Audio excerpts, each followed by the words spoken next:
the wrath of Earth wiped out a human colony. Then 60,000 Earth warships descended. Part 1. The silence of Kepler's Cradle. The last transmission from Kepler's Cradle arrived on a Tuesday. It was not a distress call. There was no time for one. What Earth received was 37 seconds of ambient audio, whined through hydroponics vents, the distant hum of a fusion reactor, a child laughing somewhere down a corridor, and then silence so complete that the monitoring techs at relay station Helios initially assumed a satellite malfunction. They ran diagnostics. They pinged the colony's orbital beacon. They escalated to their supervisors, who escalated to their directors, who escalated to Admiral Seraphine Voss of the Unified Earth Fleet, who was eating breakfast when her wrist comm lit up with a priority black alert. She set down her coffee and never picked it up again. Kepler's Cradle sat in the Vega Corridor, 43 light-years from Earth, humanity's most successful deep space colony at the time. 82,000 souls, families, engineers, teachers, farmers, artists. They had built something extraordinary on that blue-green world. Terraced cities that climbed volcanic ridges, ocean farms that fed half the outer colonies, a university renowned across human space. They had been there for 60 years. Children had been born there who had never seen Earth, who called that distant world the old place with fond, nostalgic curiosity. In 37 seconds, they were gone. The first drone probe arrived 11 days later, faster than any crewed ship, stripped down to engine and sensor array.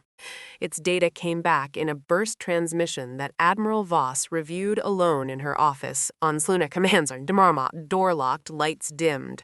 She reviewed it 3 times before she called her command staff. The planet's surface had been scorched, not bombed, not invaded, scorched, as though an unimaginable heat had swept the entire continental surface in a single, coordinated pulse. The colony structures were fused glass and carbon shadow. The oceans had superheated in the shallows. The atmospheric readings showed a distinct chemical signature that Earth's xenobiologists immediately recognized. The biological exhaust of a Vreth annihilation swarm, the Vreth humanity had known they existed for 9 years. They had encountered them twice, brief, violent exchanges at the frontier, both times in disputed asteroid belts, where neither side had infrastructure to defend. The Vreth were not like anything in human science fiction had imagined. Not bipedal conquerors, not hive insect drones. They were vast, colonial organisms, each individual a cluster of semi-autonomous segments linked by electrochemical resonance, capable of space travel through biological membrane sails that caught solar wind with eerie elegance. They communicated through gravitational pulse, a language that human scientists had partially decoded but never mastered. What they had decoded was enough to understand the message left in orbit above the ruins of Kepler's Cradle, a gravitational pulse broadcast, looping on repeat, in the exact frequency band humanity used for colonial communications. This space is consumed. Your kind is food material. Withdraw or be consumed. This is not negotiation. This is information. Admiral Voss read the translation 4 times. Then she opened a channel to Earth's Joint Command Council and spoke 7 words that would be carved into history. We will need every ship we have. Part 2. The gathering stormed the mobilization of Earth's fleet was the single largest coordinated action in human history. It did not happen in rage. Not at first. Rage is hot and fast and burns itself out.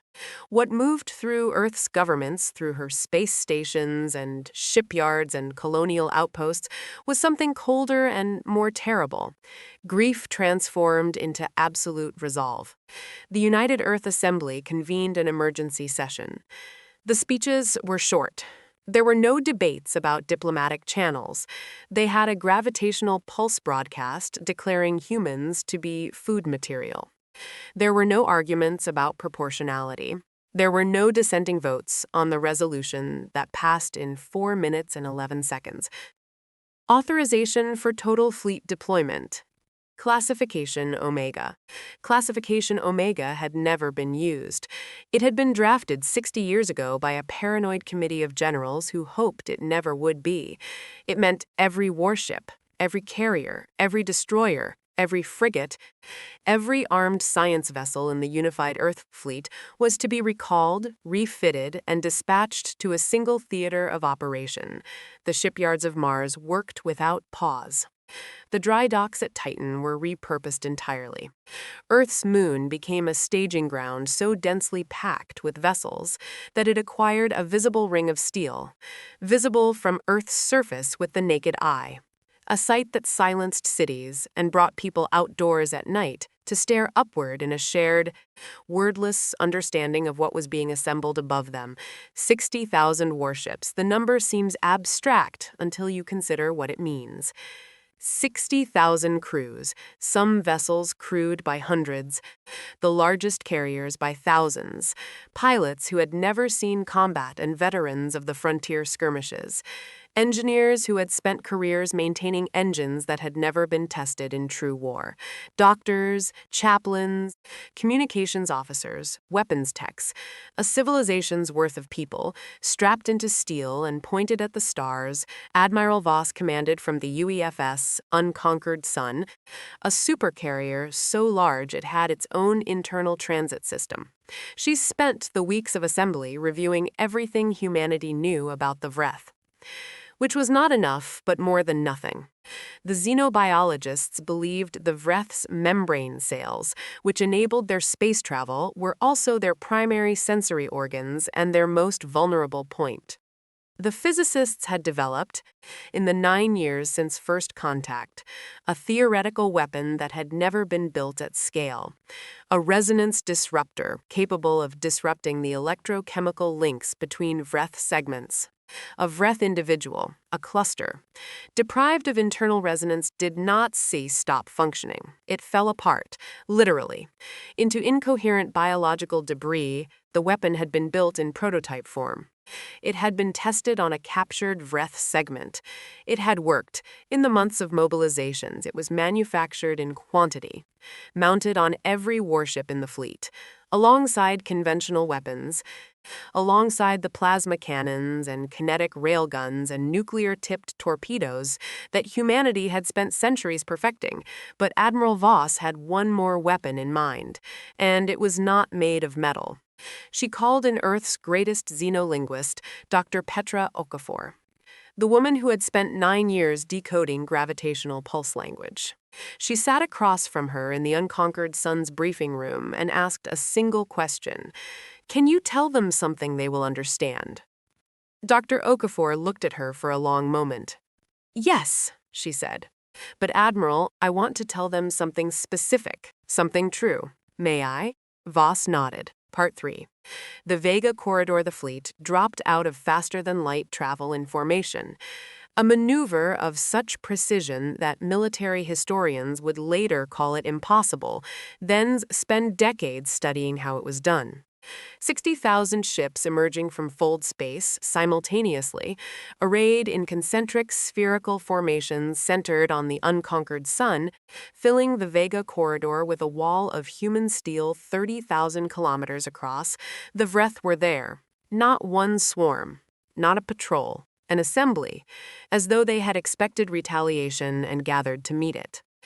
Thousands of the vast colonial organisms, their membrane sails spread wide, catching Vega's light in iridescent waves that would have been beautiful under any other circumstance. The gravitational pulse sensors registered a wall of sound. Communication, or perhaps something closer to what humans would call celebration. They had consumed a colony. They had left their message. They expected, perhaps, a few dozen warships. A gesture of protest. What they saw was 60,000. The gravitational pulse communication changed in character immediately.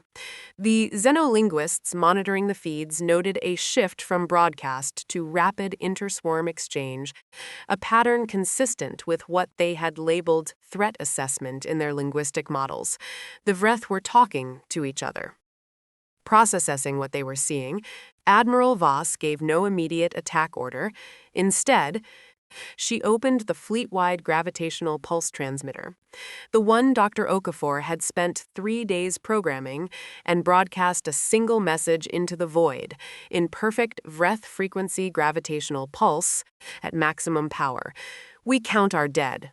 We name them. We remember them. You will know this before you know anything else about us. Then, as agreed, every ship in the fleet went silent for 60 seconds. 60,000 ships. 60 seconds. For 82,000 names, it was not a military tactic. It was not intended to be. Dr. Okafor had argued, and Voss had agreed, that the Vreth needed to understand, before they died or were driven back, what they had actually done. Not destroyed infrastructure. Not cleared territory. They had ended 82,000 individual beings who were counted, who were named, who were remembered. In the Vreth's biological colonial existence, where individual segments were expendable and identity was distributed across the cluster, the concept of individual names, individual memorial, was apparently alien in a way that went beyond mere cultural difference. The sensors registered something extraordinary in the Vreth formation during that 60 seconds. The gravitational pulse communication stopped entirely. For the first time in every recorded human interaction with the Vreth, they went quiet. Whatever that silence meant, Voss did not wait to find out. All ships engage. Part 4. The Battle of Vega Corridor, what followed, was not a battle in any conventional sense. It was a reckoning. The resonance disruptors performed exactly as the weapons engineers had promised and far beyond what the Admiralty had dared hope. A Vreth cluster struck by a sustained resonance beam did not explode dramatically. It simply came apart, segment by segment, each piece drifting away from the others in slow, terrible silence, the electrochemical light that linked them flickering and dying like embers. It was, in its way, the most horrible thing the fleet's crews witnessed. Not explosive and violent, but quiet and final. Like watching something immense simply forget how to be alive. The Vreth were not without weapons of their own. The same biological membrane that served as sail and sense organ could, when concentrated and focused, emit the same annihilation pulse that had scorched Kepler's Cradle. 3 Earth vessels were lost in the first hour, caught by coordinated pulse fire from a Vreth cluster formation that had clearly been developing tactical responses to conventional human weapons. They had not, however, developed any response to 60,000 ships. The outer formations of the Vreth assembly broke within 90 minutes. The membrane sails, now identified as both their greatest vulnerability and their means of escape, caught the solar wind and carried them outward, away from Vega, away from the killing field. The fleet's fighter wings pursued them to the limit of their operational range, ensuring the retreat was real and not a tactical withdrawal to regroup. The core of the Vreth assembly did not retreat, whether from pride, from some biological imperative, or from something closer to sacrifice. The central cluster, the largest single Vreth organism ever recorded, a colonial entity so vast its membrane sail spanned 40 kilometers, held its position and continued to broadcast on gravitational pulse frequencies throughout the battle. Not tactical communications. Not commands to other clusters. Dr. Okafor, listening from the unconquered sun's linguistics bay, went pale. "Admiral," she said over the command channel, her voice strange. "The central cluster. It's not giving orders. I think it's recording. It's recording everything. The ships, the resonance weapons, the silence we transmitted. All of it. And it's broadcasting that record outward, beyond Vega. Further. To what?" Voss asked. "To everything," Okafor said. "Everything Vreth. Everywhere." Voss sat with that for 3 seconds, an eternity, in battle time. "Let it," she said. "Let every Vreth in the galaxy see this. Let them understand what comes when they choose humans as food material." The central cluster was the last to fall. Part 5. What remained the battle lasted 11 hours. When it was done, the Vega Corridor was still. The Vreth assembly was destroyed or dispersed. The unconquered sun and her 60,000 sister ships held their formation in the silence that follows war. That particular silence that has no equivalent in peacetime, heavy with the weight of what was done and cannot be undone. Admiral Voss stood at the observation deck of the unconquered sun and looked at the planet below.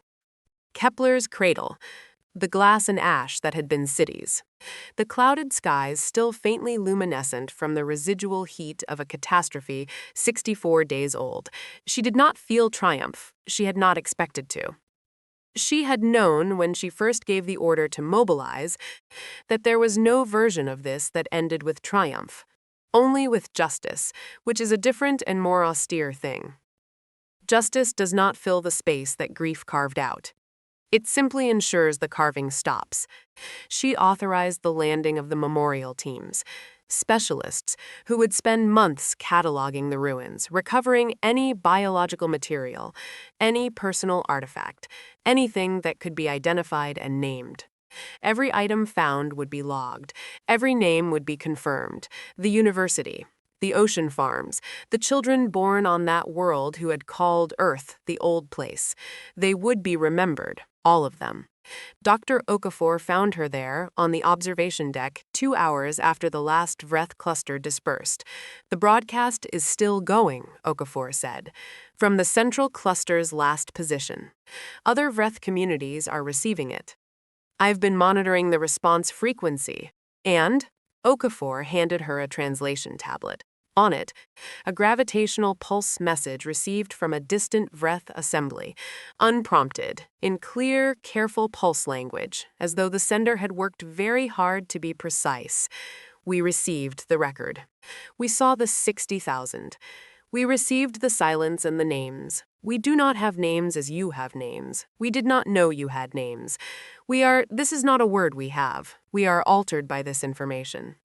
We will not approach your worlds. We ask that you transmit to us. What are the names? All of them?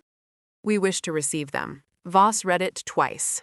She handed the tablet back to Okafor without a word and looked out at the ruined planet for a long time. Tell them yes, she finally said. Part 6. The transmission took 4 days. 82,000 names, read aloud by volunteers chosen by lottery from the fleet. 1 name per reader, spoken into a gravitational pulse transmitter in clear, unambiguous human voice pattern, rendered into pulse language by Dr. Okafor's translation system, broadcast in a continuous stream outward from the Vega Corridor. It was not a diplomatic gesture. It was not a peace treaty. It was not an ultimatum. It was simply the truth of what had been lost, offered, without demand, to beings who had not previously understood that the things they destroyed had individual names. The fleet remained in the Vega Corridor for those 4 days, listening. More Vreth communities responded. The messages were inconsistent.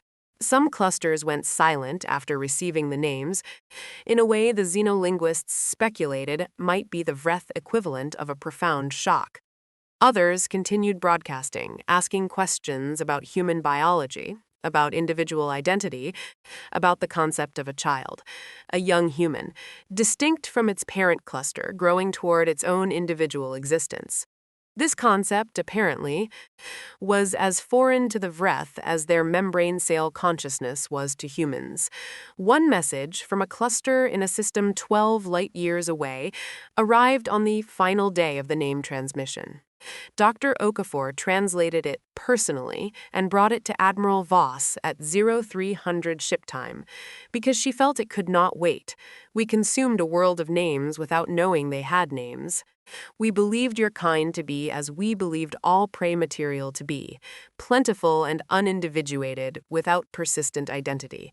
We understand now that this is not true. We cannot return what was consumed. We can tell you that it will not occur again. This is not fear of your 60,000. This is, we do not have the exact pulse for this. It is the knowledge that changes behavior because the knowledge is correct and we were wrong. You have a word for this, we think. We received it in your transmission frequencies. You call it Conscience.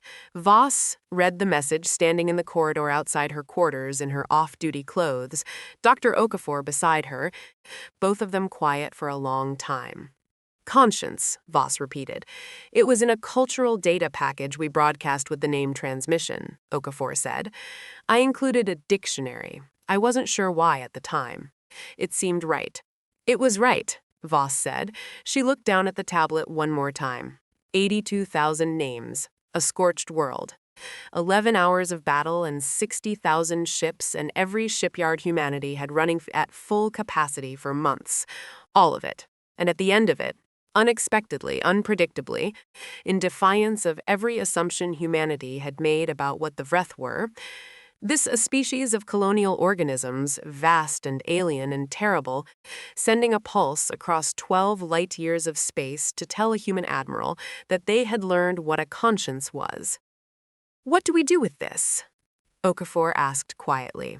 Voss thought about Kepler's cradle, about the child laughing in the 37 seconds of ambient audio that was the colony's last transmission, about the university and the ocean farms and the terraced cities climbing volcanic ridges, about the faces she had studied in the casualty briefings, people who had been real and specific and irreplaceable, who had become numbers on a memorial list, who had become, in the last 4 days, names carried on a pulse wave across the cosmos to beings who had never considered that they needed to hear them. We do what humans have always done, she said finally. We figure out what comes next. Epilogue. Kepler's cradle. Rebuilt 30 years later, the first new structures rose from the glass plains of Kepler's cradle. They were not built by humans alone. The Vreth, in their strange and alien way, had spent 3 decades attempting to understand the concept of memorial, of building something to mark that a thing was lost and mattered. They had no architecture, no hands, no tools, but they had something else. They were the greatest navigators in known space, their membrane sails capable of moving stellar material across remarkable distances. With patience measured in centuries, they moved an asteroid. Carefully, over 11 years. Into Kepler's cradle's orbit, it had been shaped, not carved, because the Vreth had no chisels, but guided, coaxed, by the subtle gravitational pulse patterns of 10,000 Vreth clusters working in slow concert, into the vague form of a human figure. Not accurate. The Vreth had never mastered human anatomy, but recognizable in intent, arms, a head, something upward-reaching, a gesture they had studied in human cultural transmissions and identified as aspiration as hope when Dr. Petra Okafor, 71 now, retired from the fleet, writing her memoirs on a station near Vega, first saw the orbital image. She sat quietly for a very long time. Then she opened a gravitational pulse channel and sent 3 words to the Vreth community that had spent 11 years guiding that asteroid. We see it. The response came in minutes, faster than light, carried on the pulse wave network that had, improbably, become the foundation of the most unlikely diplomatic relationship in human history. Say the names again. We want to hear them. We want to hear the one who was laughing. Okafor bowed her head. Somewhere in the 37 seconds of ambient audio, somewhere in the archived final transmission of Kepler's cradle, a child had laughed. They had never found out who it was. The audio was ambient, unattributed, just sound in a corridor. But the xenolinguists had included it in the cultural data packages sent to the Vreth, and somehow, across 12 light years and 30 years, and the immeasurable distance between 2 utterly different forms of life, that laugh had lodged in the Vreth consciousness like a signal they kept returning to, as though they understood, in some deep biological way, that the laugh was the whole point, that it was what made the 60,000 ships necessary, that it was what made the names worth transmitting across the stars, that it was what a conscience, newly acquired and honestly held, could not set down. Okafor opened the archive. Found the file, hit play, wind through hydroponics vents. The distant hum of a fusion reactor, and then, For 3 seconds, the sound of a child laughing somewhere down a corridor on a world that was coming back to life. She broadcast it on gravitational pulse and let it carry.